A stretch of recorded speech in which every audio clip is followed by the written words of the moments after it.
Na primeira carta você vai ver que Paulo vai dizer que nós, aleluia, que os mortos em Cristo ressuscitarão primeiro, e nós que estivermos vivos seremos transformados e encontraremos com o Senhor nas nuvens. Aleluia. Isso é o arrebatamento da igreja, os mortos ressuscitando primeiro e nós sendo transformados e encontrando com o Senhor nas nuvens.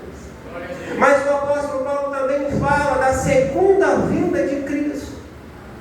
Então eu quero dizer para você nessa noite que o arrebatamento da igreja é uma coisa, e a segunda vinda de Cristo é outra coisa. E nós não podemos confundir esses dois eventos que são muito importantes.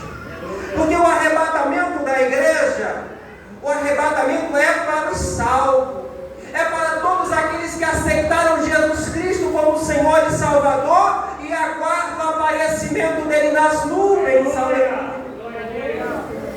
O arrebatamento da igreja pode ser a qualquer momento. Então nós, que aceitamos Jesus Cristo como Salvador, nós não estamos aguardando o anticristo se manifestar, nós não estamos aguardando as pragas descritas no Apocalipse, nós estamos aguardando Jesus Cristo, aleluia, que lá em Apocalipse ele disse: como guardaste a palavra da minha paciência, eu também te guardarei da hora da tentação que há de vir sobre todo mundo. Aleluia. Mas aconteceu o seguinte, lá nos Tessalonicenses, apareceu uns irmãos lá, que não conheciam muito de Bíblia Sagrada, de escatologia, e eles começaram a ensinar para os irmãos que já estavam vivendo a grande tribulação, que a grande tribulação já havia chegado. E o povo dos Tessalonicenses estava todo mundo desesperado. Então não, a tribulação já chegou, a vinda de Cristo já está aí, porque nós já estamos vivendo a tribulação. Aí o apóstolo Paulo escreve a segunda carta para esclarecer, dizendo: meus irmãos, não se movam facilmente do entendimento daquilo que eu já disse para vocês, que vocês não vão passar pela grande tribulação, porque Deus não nos destinou para a ira. Aleluia. Porque a grande tribulação é o juízo de Deus sendo derramado sobre essa terra, sobre todos aqueles que não amaram a sua vida, que não entregaram a sua vida para Jesus, mas que tiveram prazer na iniquidade e no pecado. A grande tribulação é a ira de Deus sobre essas pessoas. Mas Deus em nenhum momento derramaria a ira sobre a sua igreja, que aguarda ansioso o arrebatamento, esperando o momento que ele vai aparecer nas nuvens. E muitas vezes esse mesmo acontecimento acontece nos nossos dias. Pessoas começam a ensinar que nós já estamos vivendo a grande tribulação, que a qualquer momento o sinal da besta vai chegar aí, porque está havendo guerra e está havendo tanta coisa, e muitas vezes move a gente do entendimento que nós já temos na palavra. Mas a palavra do apóstolo Paulo para aqueles dias é para nós hoje: olha, não se mova facilmente daquilo que já foi revelado para vocês, aleluia, que a grande tribulação não é para a igreja, mas é só para aqueles que não amaram a vida de Cristo, que desprezaram o convite do arrependimento. Não é para nós, aleluia. E o apóstolo Paulo vai dizer: olha, não será assim. Antes da vinda do Senhor Jesus vai acontecer algumas coisas. Olha, o homem da perdição vai surgir, que é o anticristo, que vai fazer um pacto de Israel com 7 anos, 3 primeiros anos ele vai fazer um pacto, ele vai manter paz, depois ele vai quebrar esse pacto, vai querer se assentar no templo, querendo ser Deus, ser adorado. Israel não vai aceitar, ele vai perseguir Israel.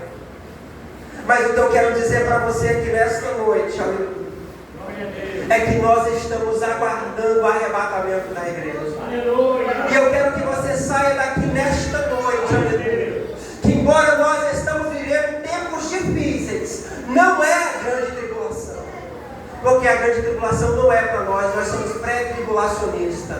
Jesus Cristo vai nos livrar da ira vindoura, que vai ser derramado sobre essa terra. Bendito seja o nome do Senhor. Mas o apóstolo Paulo, ele vai dizer essas coisas que não era para o povo se mover, ficar preocupado, ficar estressado com essas coisas. E quando eu estudava esse texto, eu lembrei aqui da pandemia, que bem no auge da pandemia, alguém surgiu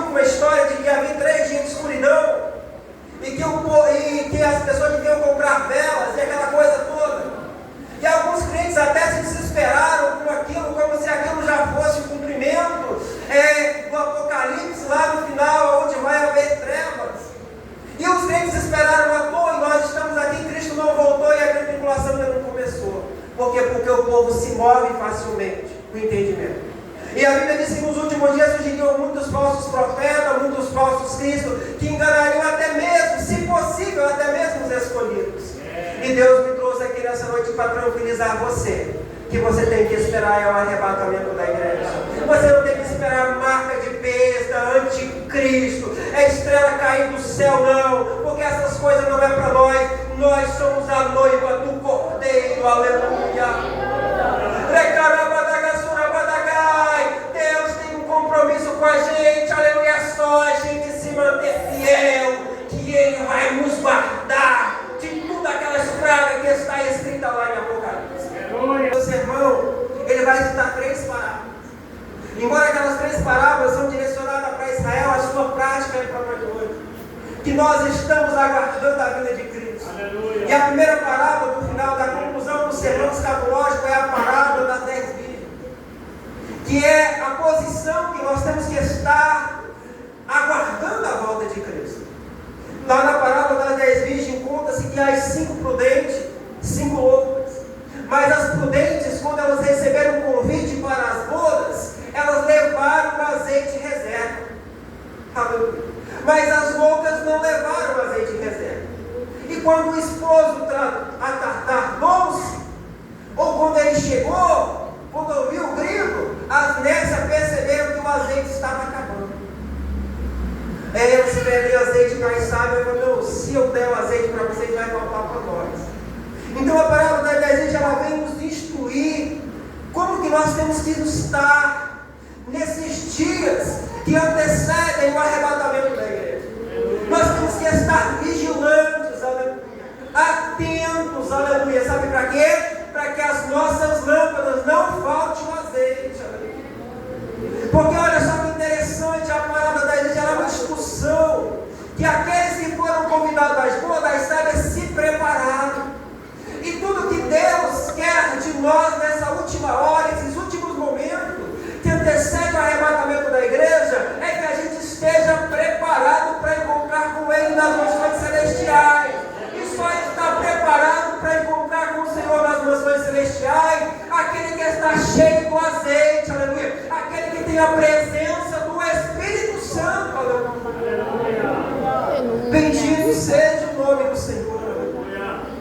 Essa preparação para o arrebatamento da igreja, ela é individual. Cada um tem que fazer a sua. A minha santidade não vai levar a minha esposa para o céu, ela tem que fazer a preparação dela.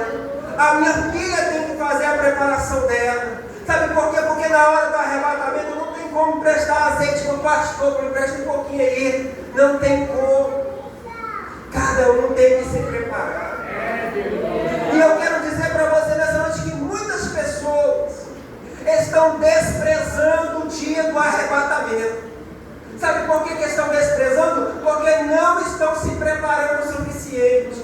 Estão levando a vida cristã de qualquer maneira. Vem no culto para andar, não tem compromisso com o culto, não tem compromisso com a oração, não tem compromisso com a escola dominical, não está nem aí, porque estão desprezando. Não estão se preparando, o azeite está acabando. Se Cristo voltar e você não estiver cheio do Espírito Santo, você não vai subir. Porque o apóstolo Paulo disse na sua palavra que se alguém não tem o Espírito de Cristo, esse tal não é dele. E a condição para eu e você subir no arrebatamento da igreja é se encher do Espírito Santo. E o apóstolo Paulo disse na sua palavra: não vos embriagueis com vinho em que há contenda, mas enchei-vos do Espírito. Deus, aleluia. E ele disse no outro texto, dizendo: não extingueis o Espírito, não deixa a chama apagar. E tem outro texto que ele vai dizer: não entristeçais o Espírito Santo, o qual vocês estão selados para o dia da redenção. Bendito seja o nome do Senhor. Nós brasileiros gostamos de deixar as coisas para a última hora. É típico nosso. Mas no arrebatamento da igreja não dá tempo para a gente conversar depois. Muitas vezes quando a gente sai de